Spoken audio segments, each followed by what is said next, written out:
Saludamos al licenciado Alfredo Espinosa Rodríguez, analista político, experto en temas electorales. Él es miembro del colectivo Voces por la Democracia.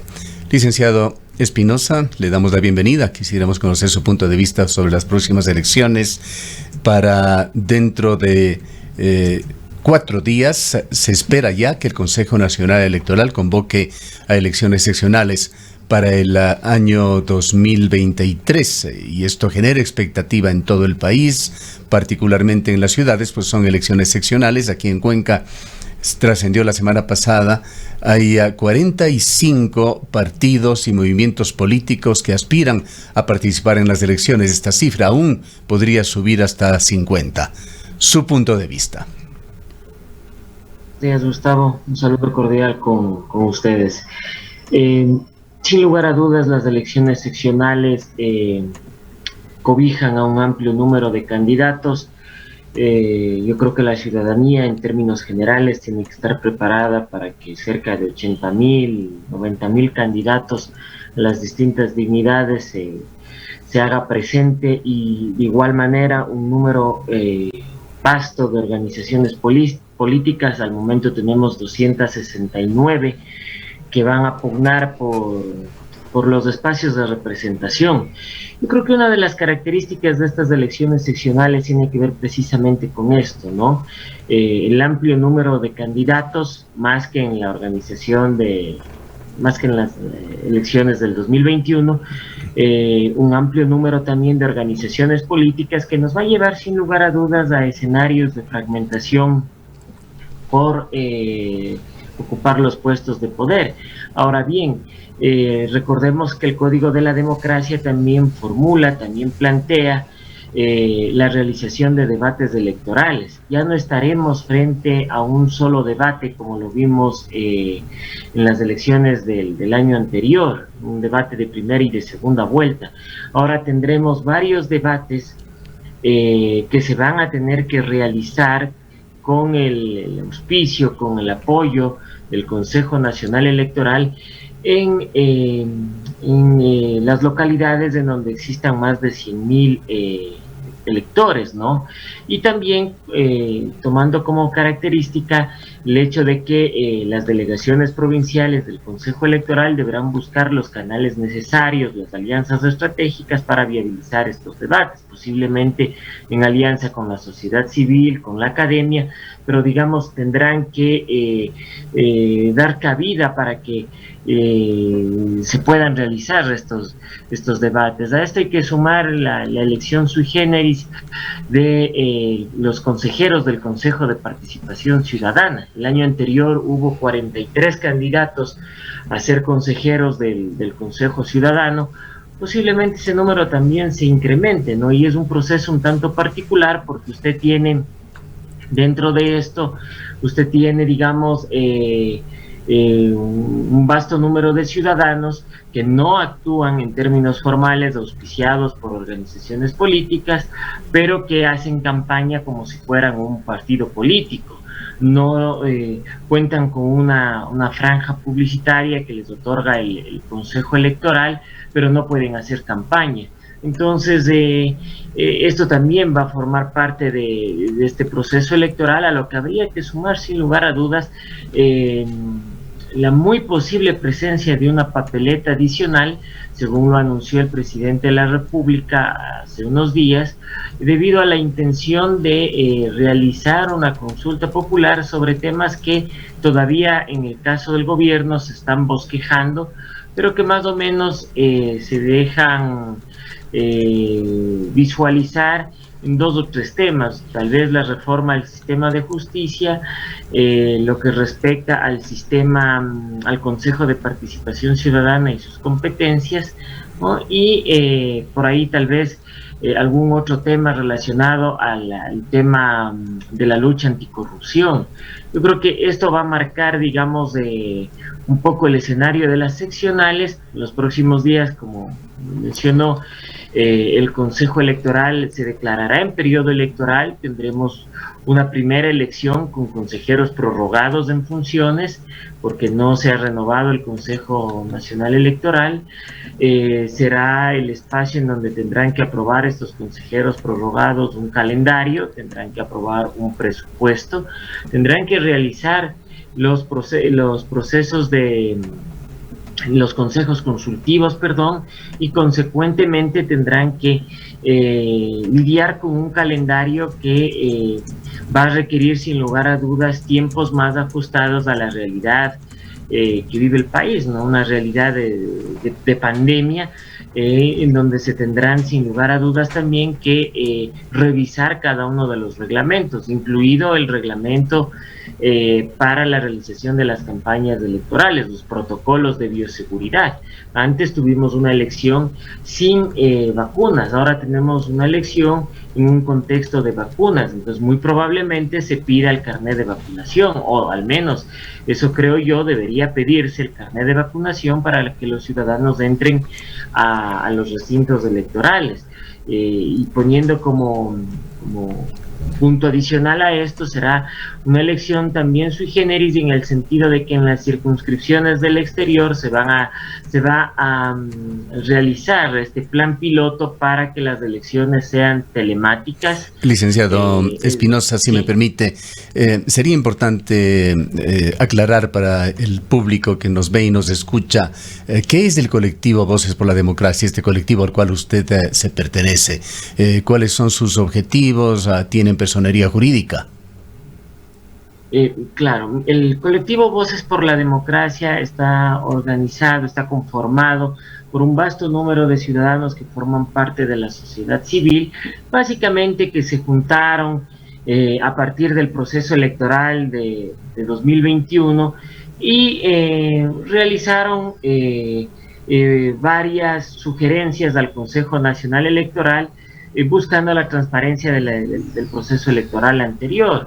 En cuanto a esto, salieron sendos comunicados relacionados a evitar estas disputas entre el Consejo Electoral y el Tribunal Contencioso, en llevar a cabo una organización medianamente competitiva, evitando los conflictos entre consejeros, pero también proyectándose con miras a fortalecer la institucionalidad democrática del país. Más que tener, digamos, una personería jurídica, el colectivo es la suma de voces de la sociedad civil que ha juntado a personas con solvencia ética, con conocimientos sobre temas electorales, pero también sobre distintos temas que se tienen que abordar para el fortalecimiento de la institucionalidad democrática. Está, por ejemplo, Ana Abril, Carlos Aguinaga, Fausto Camacho, Sobeida Aragundi, Anunciata Valdés, por dar algunos nombres de los amigos que forman parte de este colectivo y que se han trazado como hoja de ruta, insisto, esta reinstitucionalización a través de una propuesta de consulta popular por medio de la iniciativa ciudadana. Esto es un hecho importante porque trata de generar un canal de vinculación, un canal de diálogo, no solo con la opinión pública, con la sociedad civil y política, para generar con la suficiente legitimidad una propuesta de consulta popular que no necesariamente se tiene que circunscribir o se tiene que emparejar con lo que plantea el gobierno.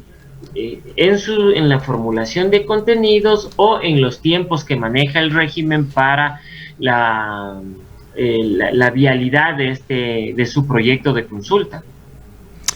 Licenciado Espinosa, vamos a ir a un nuevo proceso electoral en el año 2023 con un código de la democracia que desde diversos sectores, diversos puntos de vista y análisis ha requerido con urgencia, viene gritando a gritos la necesidad de una serie de reformas. El actual código de la democracia ha provocado una explosión de candidaturas, lo que ha llevado a que la gran mayoría de ciudades, por ejemplo, los gobiernos autónomos descentralizados, tengan representantes, alcaldes con muy poquita legitimidad debido al porcentaje de votación o de apoyo ciudadano con el que han llegado a estos cargos. Esta necesidad de cambios en el Código de la Democracia se ha venido hablando, pero no se ha planteado de manera directa. Es obvio que en este momento para las elecciones del 2023 no se puede realizar, pero está clarísimo que es urgente que se lleve a cabo, sobre todo también, por ejemplo, con el tema de los debates. Pudimos observar la dificultad que existe para poder realizar un debate óptimo, un debate que realmente aporte a la ciudadanía con una gran cantidad de candidatos. 10, 12, 13, 15 candidatos, por ejemplo, para una alcaldía de una ciudad como Cuenca se vuelve absolutamente inmanejable, y lo que más preocupa precisamente es lo que se viene a futuro, esta falta de legitimidad que tiene en este caso la autoridad y por lo tanto fracturas al interior de los consejos, lo que además perjudica la gobernabilidad que pueda tener esta autoridad. Es necesario y urgente plantearse nuevas reformas. Sin lugar a dudas, el Código de la Democracia estimula la fragmentación, estimula la falta de gobernabilidad, estimula la ebullición de organizaciones de papel, organizaciones políticas sin ningún tipo de representatividad, mucho menos legitimidad, que se conciben única y exclusivamente para tratar de drenar los fondos del Estado y de esta manera adecentar algunas hojas de vida de quienes los promueven, pero sobre todo para tratar de dar a conocer a personas que buscan pescar a río revuelto, como se dice de manera coloquial aquí en el país. Este es un escenario sumamente complicado porque es necesario racionalizar la participación política y consecuentemente racionalizar el número de organizaciones políticas, pero para ello se requiere precisamente voluntad de quienes tienen que tomar las decisiones en el Parlamento, y adicionalmente a eso se necesita también voluntad de los consejeros electorales del Consejo Nacional Electoral, porque la sociedad civil está proponiendo cambios en este sentido, lo ha propuesto en determinadas ocasiones. El problema es que esto se vuelve un cuello de botella y un asunto incómodo, casi tabú dentro del Parlamento. Contar con 268 o 269 organizaciones políticas para un proceso electoral es algo inviable si se quiere tener elecciones mínimamente competitivas. Lo que vimos en el proceso electoral de 2021, en los debates electorales, muy posiblemente se repita en las elecciones seccionales, es decir, tendremos cerca de una veintena de candidatos a las alcaldías, a las prefecturas. La ciudadanía va a terminar confundida al ver este amplio número de candidatos con propuestas que terminan rayando en el populismo, que no necesariamente son viables.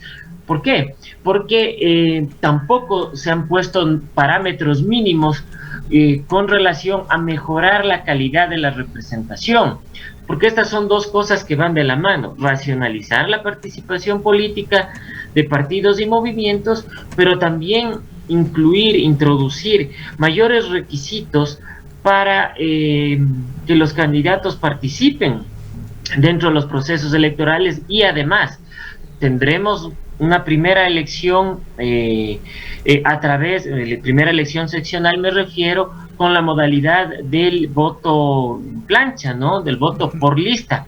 Si esto es así, lo que se busca es que no existan figuras de relleno, porque la ciudadanía no tendría por dónde escoger a los mejores candidatos de entre las listas, ¿no?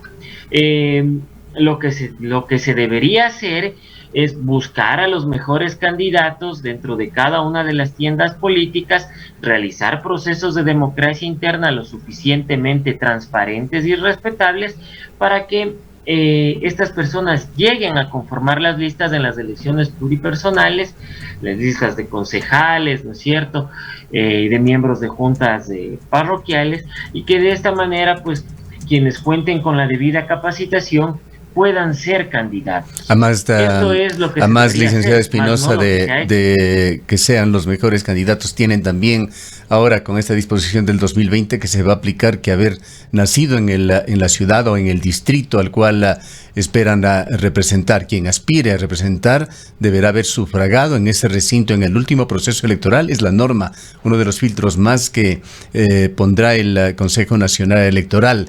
La determinación de distritos complicó ya las pasadas elecciones. Había candidatos, lo recordamos, a concejales, por ejemplo, aquí en Cuenca, que no eran conocidos, tampoco eran habitantes de los distritos a los que aspiraban a representar. Sin lugar a dudas, existe una suerte de diáspora de candidatos que buscan insertarse en determinadas localidades con el ánimo de captar votos, sin que tengan ningún tipo de vínculo con la localidad, bien sea porque no habitan en esos distritos, en esas circunscripciones, o porque no han tenido ningún tipo de relación histórica ni de tradición con ellos. Entonces, más bien esto forma parte, digamos, de esta encrucijada que llevan las organizaciones políticas por tratar de llenar a como de lugar espacios en las localidades, ¿no?